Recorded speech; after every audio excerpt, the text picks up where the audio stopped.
തൃപ്പൂണിത്തുറ എം.എൽ.എയും മുൻ മന്ത്രിയുമായ കെ ബാബുവിന് ആശ്വാസം. കെ ബാബുവിൻ്റെ തെരഞ്ഞെടുപ്പ് ഫലം റദ്ദാക്കണമെന്ന എം സ്വരാജിൻ്റെ ഹർജി ഹൈക്കോടതി തള്ളി.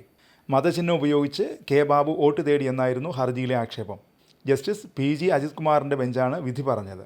ബാബുവിനെതിരായ ആക്ഷേപം തെളിയിക്കാൻ കഴിഞ്ഞില്ലെന്ന് കോടതി വിലയിരുത്തി. വോട്ടർമാർക്ക് മതചിഹ്നമുള്ള സ്ലിപ്പ് നൽകിയതിന് തെളിവില്ല. സാക്ഷിമൊഴികൾ മാത്രമായി പരിഗണിക്കാൻ കഴിയില്ല. സാക്ഷിമൊഴിയെ സാധൂകരിക്കുന്ന തെളിവില്ലെന്നും കോടതി വ്യക്തമാക്കി. ആരോപണം കൃത്രിമമായി ഉണ്ടാക്കിയതാണ്. ജനകീയ കോടതി എന്നെ വിജയിപ്പിച്ചു, ഇപ്പോൾ ഹൈക്കോടതിയിലും വിജയിച്ചിരിക്കുന്നു എന്നാണ് വിധി വന്ന ശേഷം കെ ബാബു പ്രതികരിച്ചത്. ജനകീയ കോടതി വിധി മാനിച്ചില്ല. ഇപ്പോൾ ഹൈക്കോടതിയുടെ വിധിയെങ്കിലും CPM മാനിക്കണമെന്നും കെ ബാബു പറഞ്ഞു.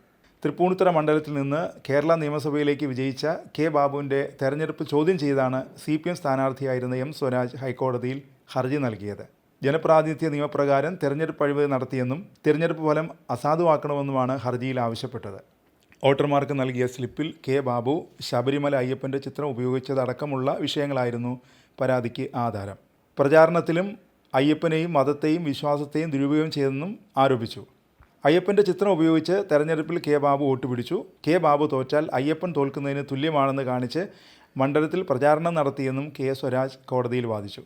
എന്നാൽ കൃത്രിമമായി ഉണ്ടാക്കിയ രേഖയാണ് സ്വരാജ് കോടതിയിൽ സമർപ്പിച്ചതെന്നായിരുന്നു കെ ബാബുവിൻ്റെ വാദം. എം സ്വരാജിൻ്റെ ഹർജി റദ്ദാക്കണമെന്നാവശ്യപ്പെട്ട് കെ ബാബു സമർപ്പിച്ച ഹർജി സുപ്രീം കോടതി തള്ളിയിരുന്നു.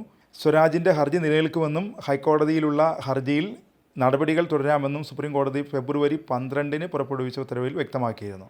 തെരഞ്ഞെടുപ്പ് ഫലം വന്നതിന് തൊട്ടു പിന്നാലെയാണ് ഹർജിയുമായി സ്വരാജ് ഹൈക്കോടതിയിലെത്തിയത്. മതത്തെ ഉപയോഗിച്ച് പ്രചാരണം നടത്തിയത് ജനപ്രാതിനിധ്യ നിയമത്തിൻ്റെ ലംഘനമാണ് എന്നായിരുന്നു ഹർജിയിലെ വാദം.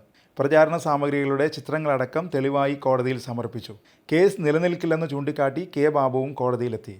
ഹർജി പരിഗണിച്ച കോടതി ബാബുവിൻ്റെ തടസ്സവാദം തള്ളി സ്വരാജ് നൽകിയ കേസ് നിലനിൽക്കുന്നതാണെന്നും വ്യക്തമാക്കിയിരുന്നു. തുടർന്നാണ് ഹൈക്കോടതി ഹർജിയിൽ അന്തിമവാദം പൂർത്തിയാക്കി വിധി പറയാൻ മാറ്റിയത്. 992 വോട്ടിൻ്റെ ഭൂരിപക്ഷത്തിനാണ് 2021 ബാബു തൃപ്പൂണിത്തുറയിൽ നിന്ന് നിയമസഭയിലെത്തിയത്. തുടർന്ന് 2021 ജൂണിൽ സ്വരാജ് ഹൈക്കോടതിയെ സമീപിച്ചു. 2 വർഷത്തിനും 10 മാസത്തിനും ശേഷമാണ് ഹർജിയിൽ വിധി വന്നത്.